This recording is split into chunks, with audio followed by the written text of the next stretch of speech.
Leonardo DiCaprio is beyond heartbreaking. And no, it's not what the tabloids have been screaming about for years.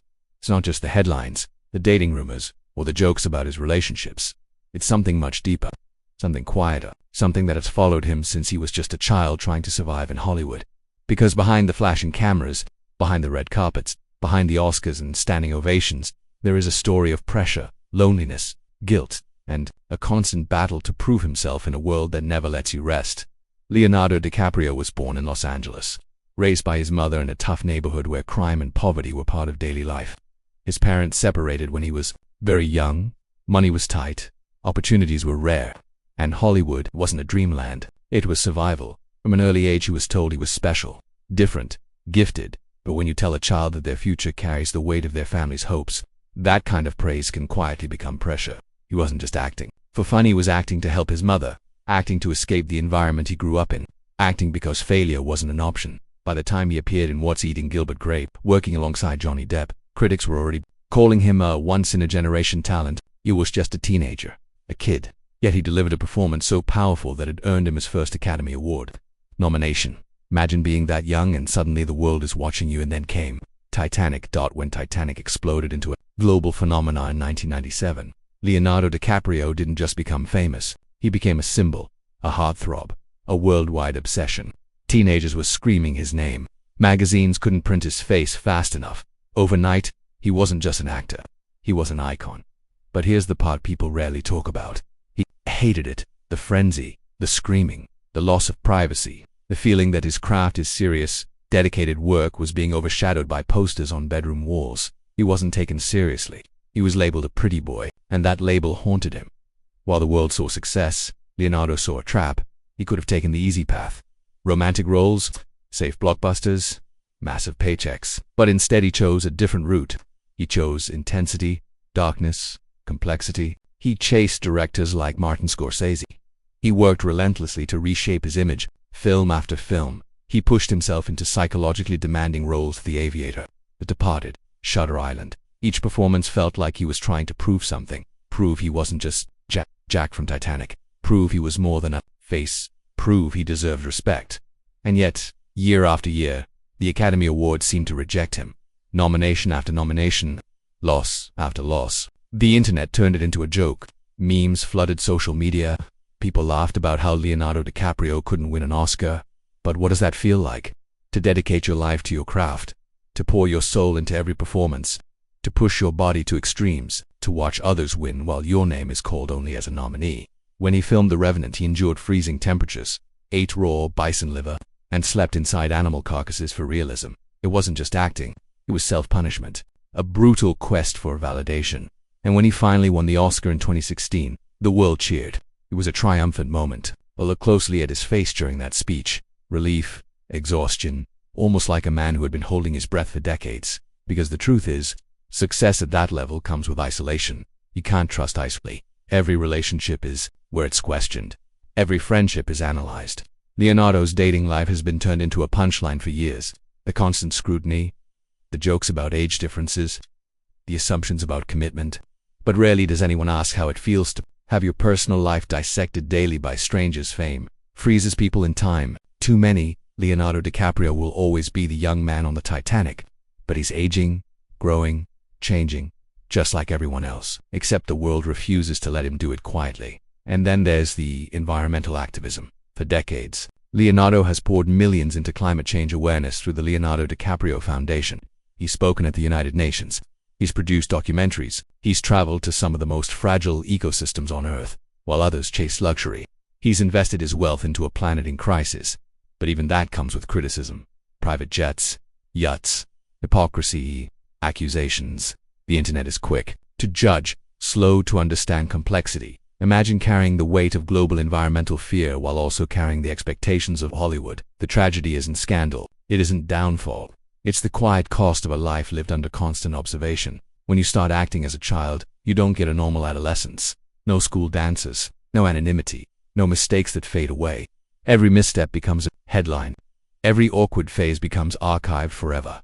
Leonardo once admitted that, after Titanic, he felt overwhelmed and even scared. He retreated. He pulled back from the spotlight. Fame had arrived too fast, too loud. And then there's friendship. One of the few constants in his life has been his bond with actors like Tobey Maguire. In an industry known for competition and betrayal, long-term friendships are rare. That tells you something about him. Loyalty matters. Stability matters. But even loyalty doesn't erase loneliness. Because at the top of Hollywood, it's quiet. People want something from you. Roles, access, money, status. It becomes harder to know who truly sees you and who sees your name. At 51, Leonardo DiCaprio stands as one of the most respected actors of his generation. He's worked with Quentin Tarantino, Christopher Nolan, Martin Scorsese. He's delivered unforgettable performances in films like Inception, Django Unchained, The Wolf of Wall Street, and Once Upon a Time in Hollywood. But behind those powerful characters is a man who has spent his entire life proving he belongs. That kind of pressure doesn't disappear with age, and here's what makes it heartbreaking. For all his awards, wealth, and global recognition, Leonardo has often spoken about anxiety over the state of the world, climate change, political instability, environmental collapse. He doesn't seem driven by ego. He seems driven by urgency. When the cameras stop rolling, he's not chasing headlines. He's funding conservation projects, supporting indigenous communities, trying to leave something meaningful behind. But can someone who has never truly known normalcy ever feel fully grounded? Child stardom changes you, global fame reshapes you, and relentless scrutiny hardens you. The tragedy of Leonardo DiCaprio isn't that he failed, it's that he succeeded beyond imagination and paid the price of privacy, simplicity, and peace. He has spent decades being watched, judged, memed, praised, mocked, admired, rarely understood. At 51, he is no longer the boy from Titanic. He is a seasoned actor, an activist, a Hollywood legend. Yet the expectations never stop. Every new film must outdo the last. Every public appearance is analyzed. Every relationship becomes content. And perhaps that's the most heartbreaking part of all. To live in a world where your life is entertainment, where your growth is debated, where your humanity is secondary to your celebrity. Leonardo DiCaprio once said, he never expected his life to turn out this way. No child does. No young actor signing their first contract imagines decades of scrutiny. But he endured, he transformed, he adapted, he survived. And maybe that's the real story here, not scandal, not downfall, but endurance. Because sometimes the greatest tragedy isn't losing everything, it's achieving everything. It's achieving everything. At 51, Leonardo DiCaprio remains one of Hollywood's brightest stars. But behind the spotlight is a man shaped by pressure, molded by expectation, and defined by a lifelong pursuit of meaning in a world that rarely slows down. And when you look at it that way, the story becomes less about heartbreak and more about resilience. The more you realize it was never about one scandal, one rumor, or one moment. It's about a lifetime lived under a microscope. A lifetime of pressure that most people could never survive. Before the red carpets, before the standing ovations, before the Oscar finally rested in his hands.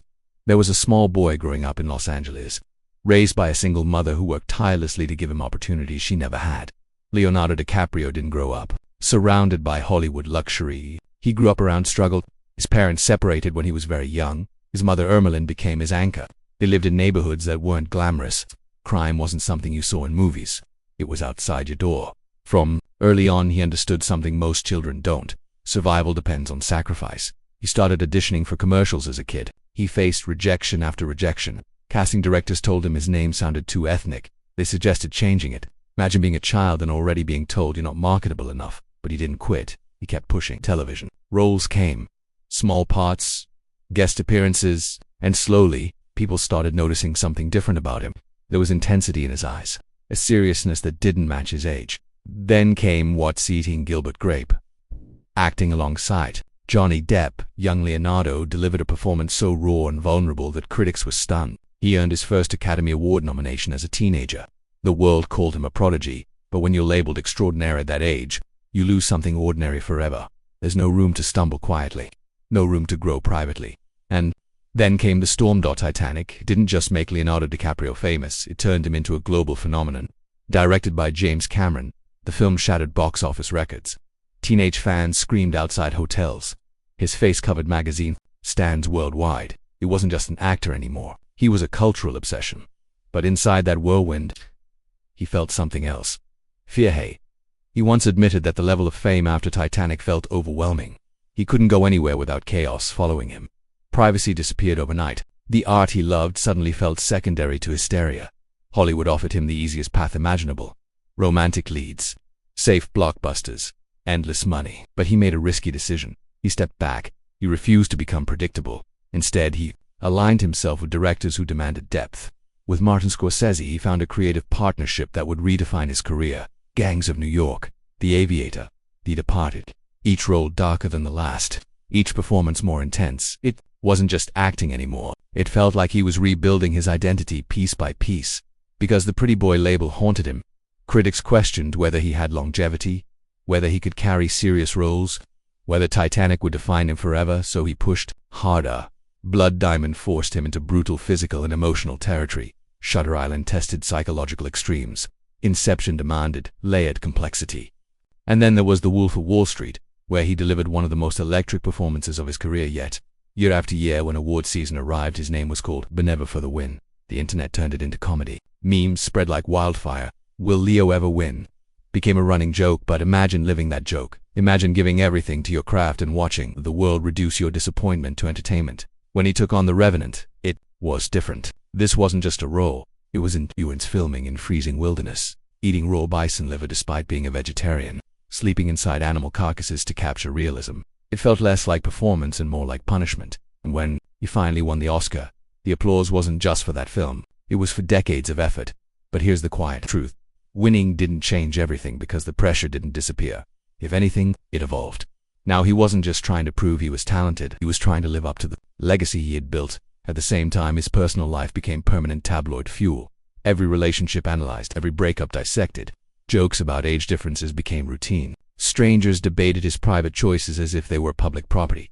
But no one asks what constant scrutiny does to a person when you can't walk into a restaurant without cameras flashing, when vacations become viral photo galleries, when your friendships are questioned. Leonardo has kept a tight circle for years. Longtime friendships with people like Tobey Maguire suggest a deep loyalty. In an industry that thrives on competition, holding on to decades-long bonds is rare. It tells you something about him. But even loyalty can't shield someone completely from isolation.